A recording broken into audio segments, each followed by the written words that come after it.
Cash লেনদেন হচ্ছে cashless, এগিয়ে যাচ্ছে বাংলাদেশ। দ্রুত স্বাচ্ছন্দ্যে লেনদেন হবে, নিরাপদ। এটা হচ্ছে মূল বক্তব্য ক্যাশলেস লেনদেন। কাস্টমারদের কি সুবিধা হবে? কাস্টমারদের সুবিধা হবে, কারণ যারা ক্যাশ বহন করে সেখানে নিরাপত্তার অভাব থাকে।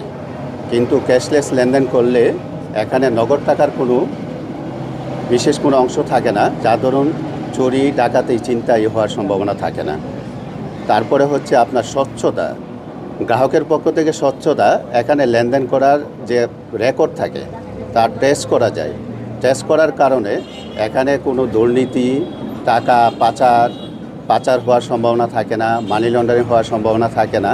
অনেক সময় ট্রেস না থাকার কারণে ব্যবসায়ীদের মধ্যে একটা মামলা চলমান হয়, মামলা হয়। এখানে ট্রেস হওয়ার কারণে মামলা হওয়ারও কোনো সম্ভাবনা থাকে না। আরেকটা বিষয় হচ্ছে সময় সাশ্রয়। কিভাবে সময় সাশ্রয় হয়? যে নগদে লেনদেন করলে দেখা যাচ্ছে যে কাস্টমার আর লাইনের পর লাইন দাঁড়িয়ে ঘন্টার পর ঘন্টা সময় বের করে।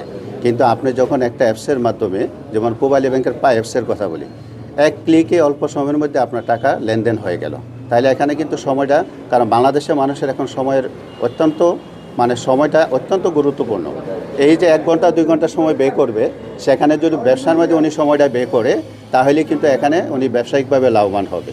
আরেকটা বিষয় হচ্ছে যে টাকা এই যে চাপানো, তার ব্যবস্থাপনা, বাংলাদেশের কিন্তু প্রায় 20,000 কোটি টাকা কিন্তু খরচ হয়।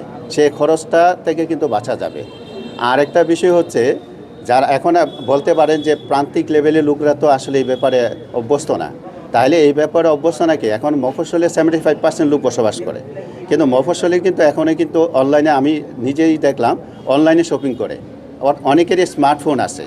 যদি একটা স্মার্টফোন থাকে তাহলে ক্যাশলেস লেনদেন করা অস্বাভাবিক কোনো কিছু না। এই জন্য আমাদের যে কাজটা করতে হবে, প্রান্তিক লেভেলে যারা আছে তাদেরকে আগ্রহী হইতে হবে, স্টুডেন্ট যারা আছে তাদেরকে আগ্রহী হইতে হবে।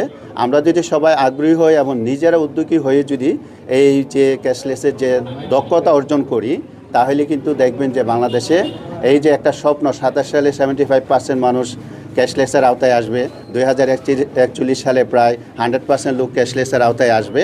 এই কাজটা করা আমাদের পক্ষে সম্ভব হবে।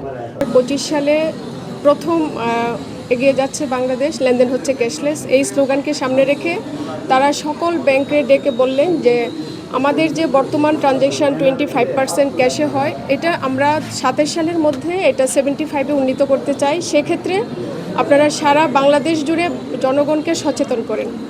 তো একটু আগে আমাদের চৌধুরী ভাই কিন্তু বলেছেন যে পূবালী ব্যাংক সব কিছুতে একটু অগ্রগামী থাকেন।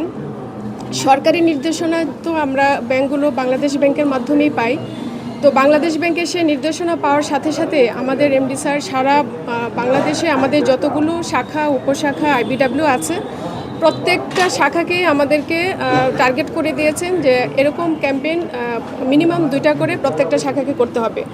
এর উদ্দেশ্যটা হচ্ছে জনগণকে সচেতন করা। আরেকটা বিষয় যে আমাদের যে ব্যাংকিং সেক্টরে যে কতগুলো সূচক থাকে, আপনারা মিডিয়া ব্যক্তিত্ব আছেন, আপনারা জানেন যে আমাদের ম্যাক্সিমাম সূচকেই আমরা টপে আছি।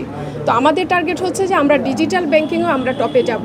সেই উদ্দেশ্যকে সামনে রেখেই আমাদের সারা বাংলাদেশ জুড়ে এই ক্যাশলেস ক্যাম্পেইন করা। আর এটার যে সাড়াটা বললেন, এটা সাড়াটা অবশ্যই আমরা পাচ্ছি।